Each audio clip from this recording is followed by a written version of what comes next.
It's an extraordinary place, and there's a I'm Inge Solheim, by the way.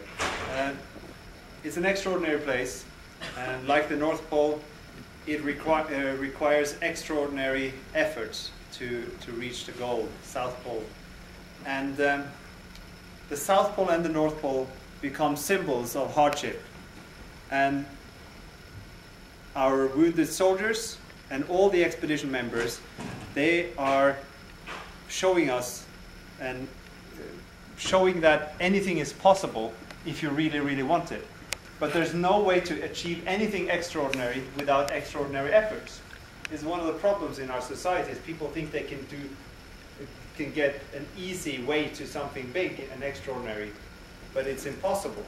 And these guys were selected because they were willing to do what it takes to go from their ability to that high, bold ambition that we had to take 12 wounded servicemen to the South Pole.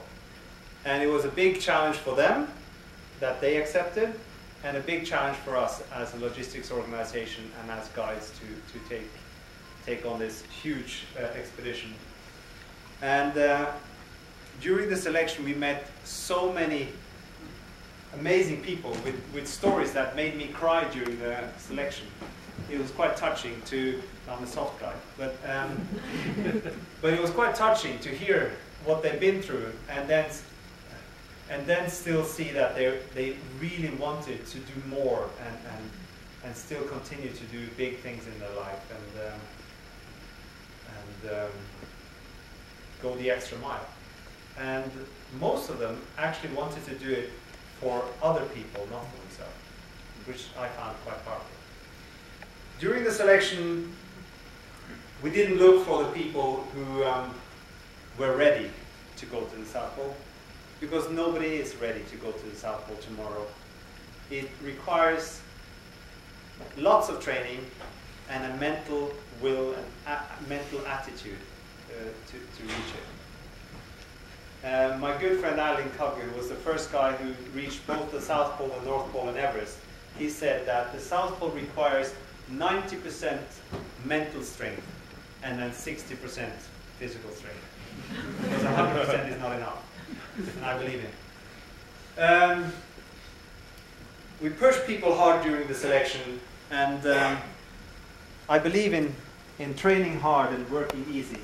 And it might seem quite brutal to be pushed into a blizzard on your first day on skis. It's quite brutal. But it also, when I afterwards could tell them that this is as bad as it gets when it comes to weather. We were lucky to have challenging training conditions in Iceland. And a blizzard and about minus 22 degrees is challenging for anyone. But that's how we like it. It is a lot more rewarding to reach your goal when you work hard for it. If it's too easy, it doesn't taste as good. But it wasn't only difficult with the soldiers who had disabilities. It was also a huge logistical challenge that we'll get into more in details.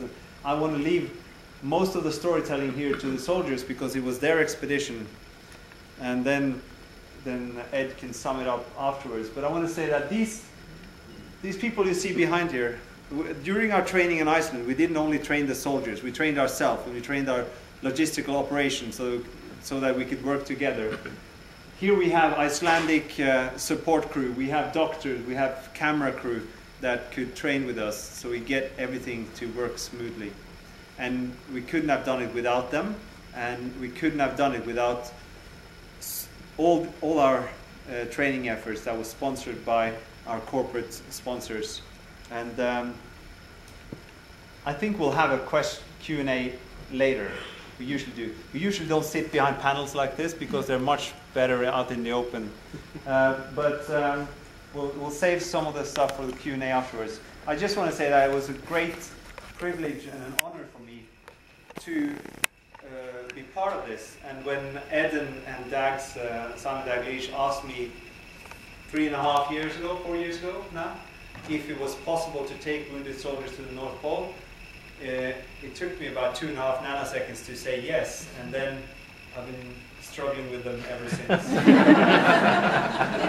But it's a huge honor and privilege to be part of this, and I've learned so much as a guide and as a human being from getting to know both Ed and Dax, but also all the other brilliant people, amazing people that has been involved in this project. So I'll leave it to Guy Disney to tell the stories.